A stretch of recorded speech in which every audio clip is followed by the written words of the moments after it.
We can't come. Mom's fine.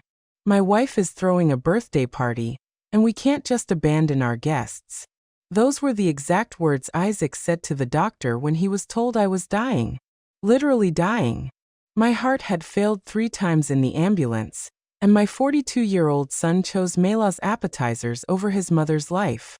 I lay here hooked up to machines that keep my heart beating, staring at the ceiling of this cold hospital room. It's 2 o'clock in the morning, and I'm completely alone. The heart monitor beeps erratically, reminding me that each beat could be my last.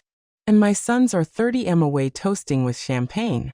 The smell of disinfectant mixes with the metallic taste in my mouth since I woke from emergency surgery.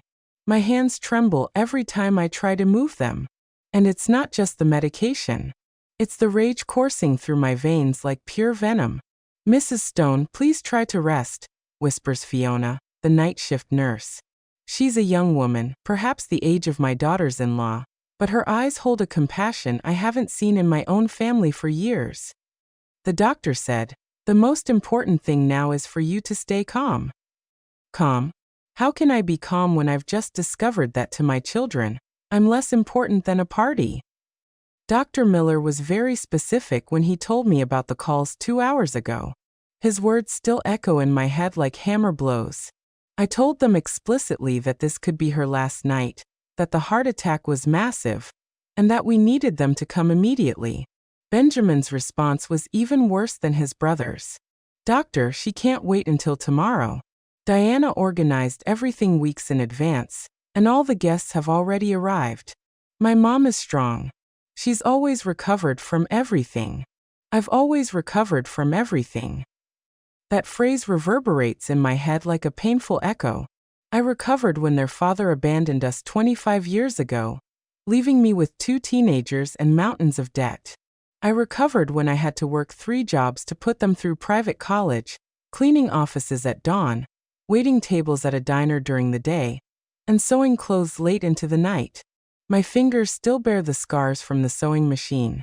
I recovered when I sold my house, that little greenhouse with a garden where they grew up, to help Isaac with the down payment for his own. It's only temporary, Mom, he had told me. I'll pay you back in 2 years. That was 8 years ago. I recovered when I lent my life savings, $28,000, that I had saved penny by penny for decades for Benjamin's business that never took off. It's a safe investment, Mom. In 6 months, I'll pay you back everything with interest. The business folded after 3 months. I recovered when Mela told me in front of the whole family at last Christmas dinner that my olive green dress wasn't appropriate for the occasion, and that I should dress more my age. I recovered when Diana decided my Sunday dinners were too much work, and that it was better to order takeout. I recovered when they gradually stopped inviting me to family gatherings because, you know how Grandma is always wanting to give her opinion on everything. But this is different. This time it's not about lost money or ignored slights. This time it's about something I can't recover. The knowledge that when it truly mattered, when my life hung by a thread, they chose to stay at a party. Dr. Miller had explained to me in a grave voice, Mrs. Stone, you had 3 cardiac arrests during transport. The paramedics managed to resuscitate you, but you were technically dead for 4 minutes. It's a miracle you're here talking to me. 4 minutes dead, and my children were worried about not ruining Mela's pink party decorations. The door to my room remains closed. No worried calls in these 5 hours since I woke up. No text messages, just the constant sound of the machines keeping me alive and the echo of their words. We can't. My wife is throwing a party. Fiona checks my vital signs every hour. Your blood pressure is a little high, she says with genuine concern. Are you thinking about something that's making you nervous?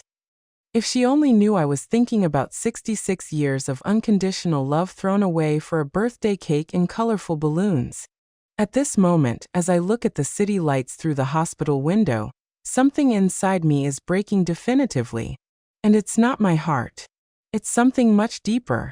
It's the last drop of hope I had that maybe, just maybe, I still mattered to someone in this world. Tomorrow they'll call. I'm sure they'll show up with cheap supermarket flowers and well-rehearsed excuses. They'll say they didn't understand the gravity, that they thought it was another one of my exaggerations, like when I fell and fractured my wrist last year. And it took them 3 days to come see me.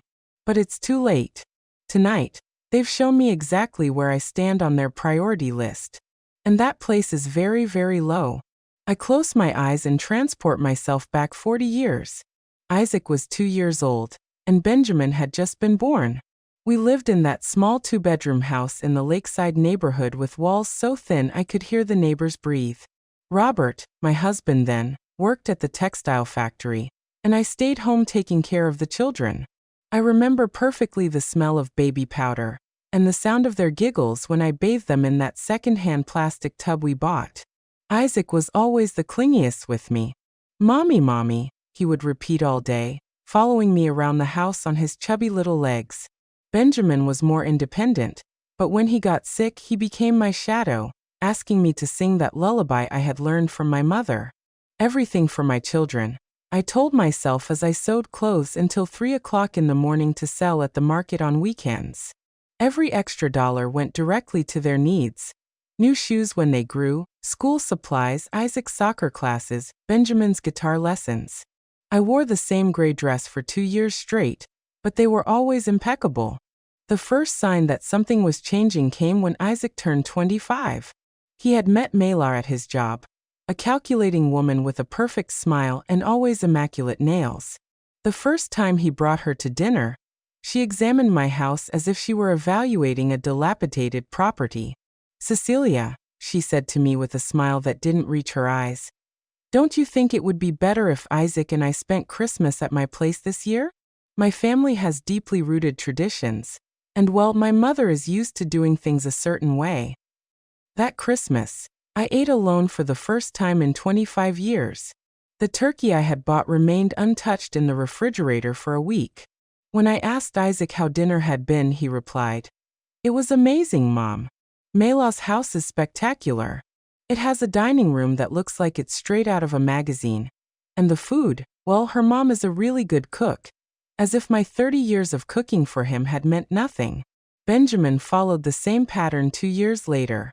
Diana was different from Mela, more subtle in her manipulations. She didn't exclude me directly. She simply made small comments that accumulated like raindrops until they formed a puddle of insecurity. "Oh, Cecilia, how lovely your red sweater is," she would say with a condescending smile. "It's very vintage, isn't it?"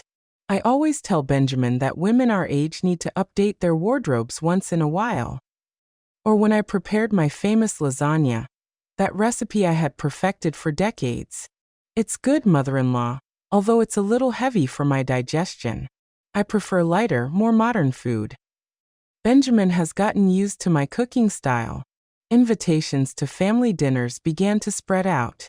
First, it was "Diana isn't feeling well and prefers something intimate." Then, "The kids have a lot of homework and need peace and quiet." Finally, they simply stopped inviting me. Linda, my lifelong neighbor, told me bluntly one afternoon while we were having coffee, "Cecilia, dear, your daughters-in-law are pushing you away from your sons. It's the oldest story in the book. I've seen this movie 1,000 times. But I refuse to believe it. They're good girls, Linda. They just need time to adapt to the family." "Adapt? They've been married for 5 years, Cecilia. They've already adapted. They've adapted you to be the grandma who shows up for emergencies and leaves quietly." She was right, but it hurt to admit it. I had started to feel like a stranger in my own children's lives. Phone conversations became mechanical. "Hi, Mom. How are you?" "Good. Us too." "Well, we'll call you later. We're busy." The hardest blow came 2 years ago when I sold my house to help Isaac. Mela had found her dream house in an exclusive neighborhood, but they needed $100,000 for the down payment. "Mom," Isaac said to me with that voice he used when he was a child and wanted something, "I know it's a lot to ask, but it's our opportunity. It's an incredible investment. In 5 years, this house will be worth double." I sold my little greenhouse, the one where I had raised my children, where their heights were marked on the door frame, where they had taken their first steps. I moved to a small apartment in a building without an elevator, but they had their dream house. The first time I went to visit them in their new house, Mela greeted me at the door with a tense smile. Cecilia, what a surprise. You should have called first. We're expecting some friends for dinner. She didn't invite me in. I stood on the threshold of the house I had helped buy, feeling like a salesperson arriving at the wrong time. I just came to bring you this, I said, handing her a chocolate cake I had made especially for them. It was Isaac's favorite since he was a child. Oh, how nice. But you know we're trying to eat healthier. Isaac is being very careful after his high cholesterol scare. She held the cake as if it were contaminated.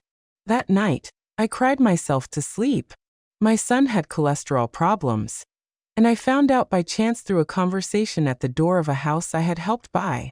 With Benjamin, the situation was different but equally painful. He had always been more direct, less diplomatic than his brother. When his electronics import business started having problems, he got straight to the point. Mom, I need $8,000. It's to save the business. If I don't get them this week, I'm going to have to close and be in debt for years. It was all my savings. Every dollar I had saved working at Dawn. Every coin I had set aside from my pension for 10 years. But he was my son, my baby, whom I had carried in my arms for entire nights when he had a fever. I'll lend it to you, my son, but I need you to sign a promissory note. It's not distrust. It's just to have everything in order. Diana was outraged. A promissory note? Seriously, Cecilia, you're going to charge your own son interest? What kind of mother does that? In the end, I lent him the money without a promissory note. He's your son, I told myself. He knows what that money means to you. The business folded after 3 months.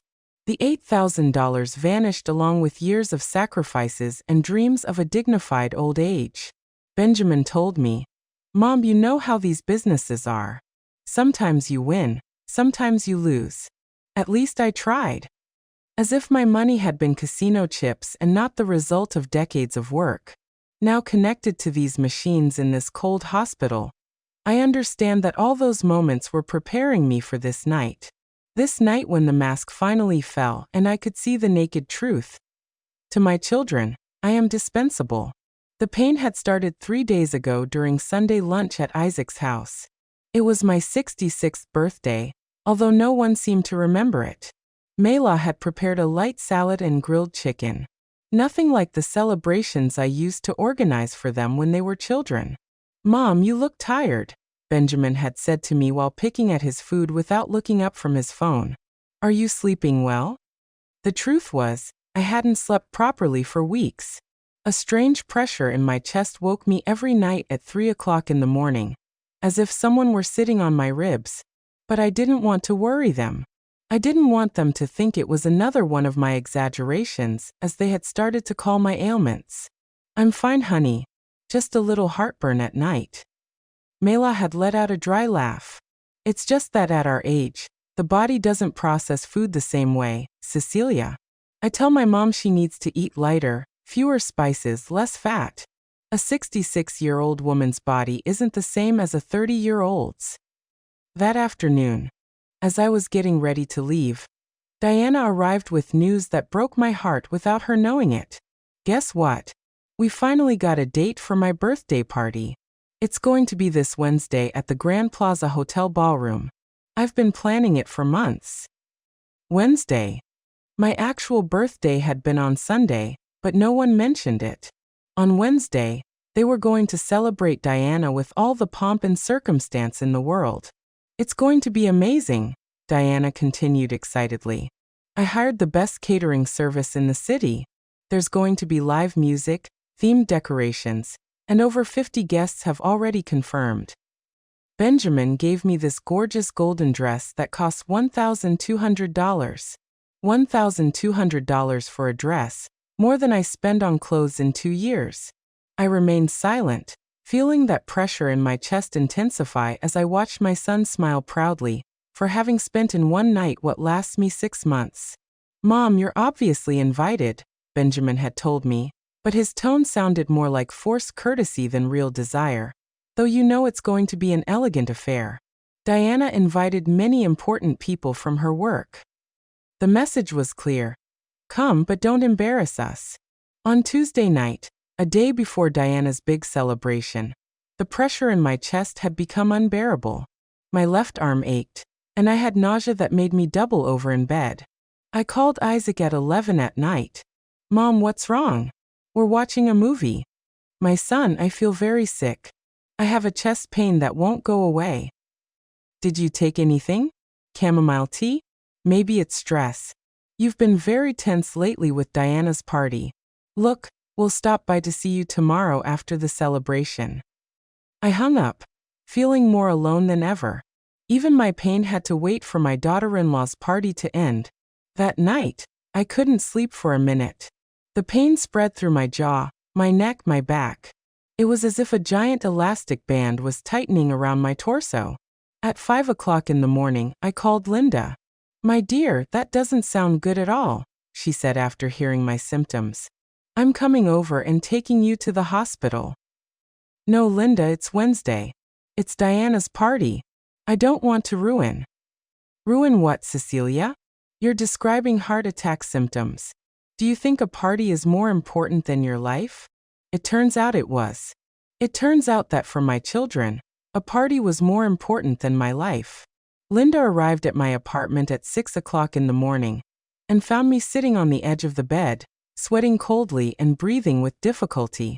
We're going to the hospital right now, she said with that firmness that only true friends have. In the taxi to the hospital, the pain intensified to the point of being unbearable. It felt as if a knife was being plunged into the center of my chest and slowly twisted. I squeezed Linda's hand with all my might.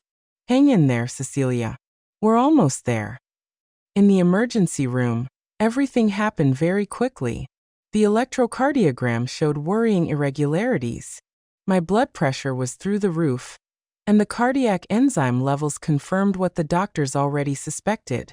I was having a massive heart attack. We need to operate immediately, Dr. Miller had told me as he prepared the gurney to take me to surgery. Is there anyone we can call? Close family. With a voice choked by pain and medication, I gave them my children's numbers. Please tell them it's urgent to come now. Linda stayed holding my hand until they took me to the operating room. I'll stay here until you come out. My dear, you're not alone. But I was alone. As they administered the anesthesia, the last thing I thought about was my children getting ready for a party, while I fought for my life. I woke up 6 hours later with Fiona checking my vital signs, and Linda asleep in the chair next to my bed. My children were conspicuously absent. Did my children call? It was the first thing I asked. Although from Fiona's expression, I already knew the answer. The doctor spoke with them during the surgery. He explained that you had 3 cardiac arrests, that the situation was critical, that they needed to come immediately. My heart, already weak, shrank even more. And what did they say? Fiona hesitated before answering. She clearly didn't want to be the messenger of this betrayal. But I needed to hear the whole truth. Your oldest son said they were at a very important party, that they couldn't abandon the guests, that you had always been strong, and that they were sure you would recover. Tears began to roll down my cheeks uncontrollably. It wasn't just the physical pain of the post-operative period. It was the pain of discovering that Diana's party with its $1,200 golden dress and elegant appetizers was worth more than all the years I had dedicated to raising them. Your youngest son, Fiona continued softly, asked if they could come tomorrow morning after the celebration ended. Linda woke up hearing my crying and immediately came closer to the bed. My dear, what happened? Does something hurt? Everything hurts, Linda. It hurts to have dedicated my entire life to 2 children who prefer a party to knowing if their mother is going to survive the night. At that moment, staring at the hospital ceiling at 3 o'clock in the morning, while my children toasted with champagne 30 m away, I made a decision that would change everything forever. The next 3 days were a roller coaster of emotions I never thought I would have to experience. Every hour that passed without a call from my children felt like a deeper stab in an already literally broken heart. Fiona had started to avoid my gaze when I asked her if anyone had called asking about me. On Thursday morning, 24 hours after Diana's party, the room phone finally rang. My heart raced so much that the machine started beeping alarmingly. It was Isaac. "Mom, how are you? We just found out you were in the hospital. Why didn't you tell us anything?" Blood rushed to my head. After everything that had happened, after the doctors had called them multiple times, he had the audacity to ask me why I hadn't told them anything. "Isaac," I said in a voice I didn't recognize as my own. "The doctors called you on Wednesday. They told you I was dying, and that they needed you to come immediately." There was an awkward silence on the other end of the line. "Oh yeah. Well, Diana's party was very important. People had come from very far away. We couldn't just cancel everything. Besides, you've always been very strong, Mom. We thought it could wait a few hours." "A few hours? My life could wait a few hours. Mom, don't be dramatic. You're fine now, right? The doctor said the operation was successful. Look, we'll stop by to see you Sunday after lunch. Does that work?" Sunday. 3 days away. My first heart attack could wait until after Sunday lunch. I hung up without saying goodbye. Fiona, who had been pretending to organize medications to give me privacy, approached with a worried expression. "Mrs. Stone, your blood pressure just skyrocketed. Are you okay?" "No, Fiona, I'm not okay, and I don't think I'll ever be okay again." That afternoon, Benjamin arrived, but not alone. He was accompanied by Diana, who looked radiant after her successful celebration. She was wearing golden earrings that matched the dress she had worn to the party, and her makeup was perfectly applied. "Mother-in-law, how are you? You gave us quite a scare," Diana said with a smile that didn't reach her eyes. Benjamin told me what happened. What bad luck that had happened just on the day of my party, right? Bad luck. As if my heart attack had been a planned inconvenience, specifically to ruin her celebration. "The party was incredible, Mom," Benjamin told me as he sat in the chair furthest from my bed. "You should have seen the decorations. Diana really outdid herself. Over 60 people came, including Diana's boss and several important clients from my work." He was talking about the party while I had been fighting for my life. He was talking about the decorations and the important contacts they had made. "How are you feeling?" Diana asked me, but her tone suggested she expected a short, positive answer. "You look much better than we expected. Doctors nowadays work miracles, right?" The doctor said. "I had 3 cardiac arrests," I told them, observing their reactions. "I was clinically dead for 4 minutes. Benjamin shifted uncomfortably in his chair. "Well, but it's over now, Mom. The important thing is that you're alive and recovering." "The important thing," I repeated, feeling something inside me harden like cement, "is that while I was dying, you were eating appetizers and laughing with guests." Diana frowned. "Cecilia, it's not fair that you're making us feel guilty. We didn't know it was that serious. Besides, what were we going to do at the hospital? We're not doctors. It was better for us to be where we could be useful, organizing the party that had cost so much money and effort." Useful? Organizing a party was more useful than accompanying their dying mother-in-law. "Look, Mom," Benjamin interrupted. "Diana and I talked and we decided we're going to help you more. We can stop by to see you once a week, maybe on Sundays after lunch. And if you need something urgent, you can always call us as long as it's not during work hours or when we have important commitments." Once a week after lunch, if they didn't have important commitments. It was at that moment, looking at my youngest son talk to me, as if I were a burden to be redistributed on his agenda, that something definitively broke inside me. It wasn't my heart. This time, it was something much deeper. It was the last shred of hope I had, that maybe somewhere very hidden, there was still something of the love I had planted in them all these years. "You know what?" I said to them in a strangely calm voice. "You're right. You shouldn't feel guilty." Both visibly relaxed, thinking I had understood their point of view. "You shouldn't feel guilty," I continued. "Because to feel guilty you need to have a conscience,